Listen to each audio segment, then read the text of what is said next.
It has been a long time since I've done one of these videos, so I just thought I would do this one, since it was a quite easy win at Brands Hatch, which is not only one of my favourite tracks, but it's a track is local to me and I go to very often, and I'm starting there this weekend, funny enough.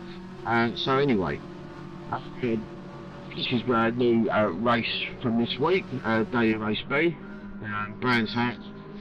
Rules of this race that you on hard tyres and you must have at least one pit stop, although you don't need to change tyres and you don't need to refuel.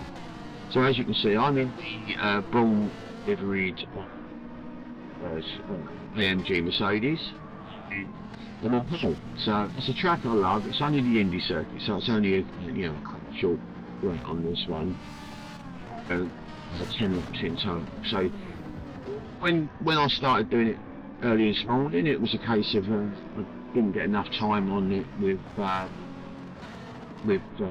qualifying, so I had some poor laps and started from the back. So what I found was it was easier to just do my pit stop at the end of the first lap, and then hopefully not caught up in too much how that clear track, and then by the time everyone else picked, hopefully I will have made up enough time to get ahead of them. But when you're starting first, you don't necessarily want to do that strategy, because obviously you can imagine if I came in on the end of the first lap, I'd probably end up coming out in the middle of the pack, and with the way some of the people on this drive, you can imagine that might have gone against me. A few people punt you into the shadow rail. Just the contact is horrible. As you can see here, I mean I've just led away from the start. You can see the fighting going on behind me there with the two cars coming together. But I mean I've got an easy run.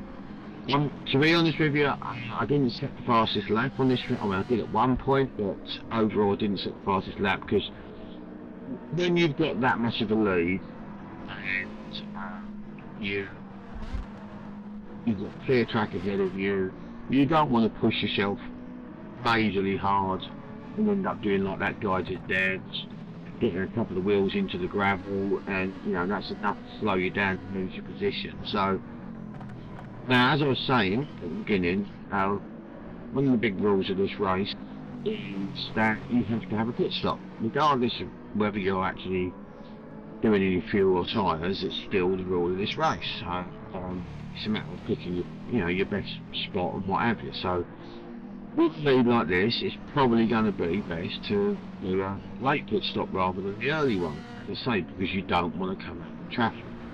Now the big problem you've got is a lot of people don't pay attention to the rules. So as we'll see at the end, there was at least one person who didn't, and it turned out I think it was 5 in total.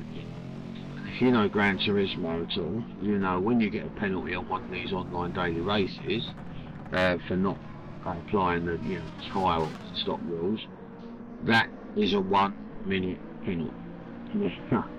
Considering the lap times around here were in between sort of 48 to 50 seconds, a 1 minute penalty essentially puts you a lap down. But anyway, so you can see there, look at the gap. I mean, this was, as I say, this is a track I love anyway. I did try doing this in the Hyundai, but just didn't. It was sliding in the corners big style. Was the work was a lot more planned.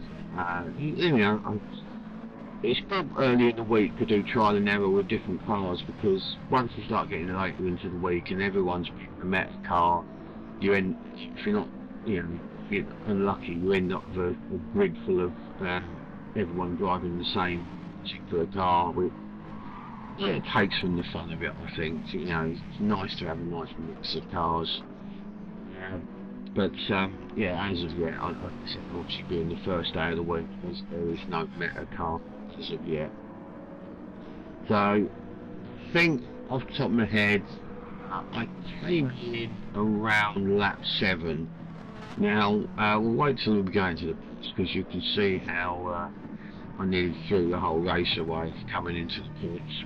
But and no guts, no glory, and all that. And I like to show these videos as walks and all, rather than someone trying to paint myself as being some sort of fantastic expert in this game. So, yeah, it's difficult to commentate on a race where there's no real action from my perspective. We'll see, as I say, once we come up to the pits, and how it sort of, I wouldn't say changes the race particularly, but it does make it a little interesting, I think. Not, but that's sort of obviously depends on your perspective, I suppose. Yeah. So, but yeah, I find the Mercedes is quite a good, solid car to drive anyway. It's not necessarily the fastest, it's not necessarily the best handling. It's just a good all-round middle of the range, balanced type car. So it's got the good speed, it has got the good handling, just enough so you're not one way or the other. And here we go. This is me and my balls up. Oh, which I could have got away with not telling you about. It doesn't show it. But what I did was I came into the pits wrong and I hit the wall. But it wasn't enough for a penalty and it didn't slow me down. So at this point I was about 4.5 seconds ahead of the car in second. And I came out in, I think it's fourth. Yeah, fourth. And by this point I'm 7 seconds or so behind the guy who was in second. Now, the 3 cars ahead of me, blatantly, as I've just pitted, they are all still in need of doing a pit stop. So this is a bit of a worry for me here, because I'm like, well, these guys ain't necessarily going to give up their places for me, because they don't care.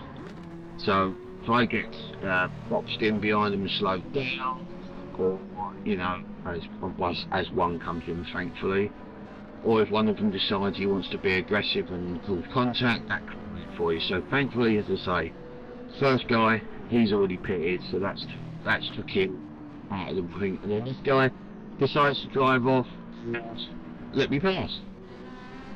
That could have so easily gone completely wrong if he had come back on, span in front of me, and, you know, taken me out. So I said, it was always a risk. Now we're getting to this point, so I think we're on that 8 or 9 at this point, and the other guy still hasn't pitted, so I'm getting there. So I don't think this guy's going to pit. Now, obviously, I say, if he doesn't pit, he's going to cross the finish line in first, but he's not going to retain that position. So here we come. He's gone through now. I think this is lap 9. I think we're at the last lap now. So here we go. So it's already too late. You can't pit now. You know I've got this in the bag if I don't throw it off the track or bin it. So as I say, just driving smooth, not really pushing myself, still doing decent laps, and I was reeling the guy in front of me. By the end I think I was down to, so I came out in 7 seconds behind him after the pit stop, and I think when we finished the race I was something like 4 seconds behind, so I literally caught up 3 seconds. He crosses the line in first, I crossed the line in second, but it's my win. Here we are, it's the checkered flag. And there you go, quite easy win, a track I like.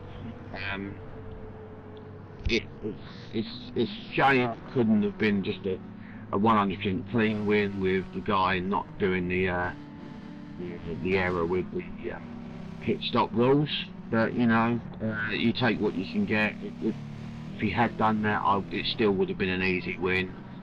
It's just that unfortunately I'd rather have crossed the line in first rather than get awarded that after the fact. But the rules are the rules, and he didn't play by them. So thank you very much.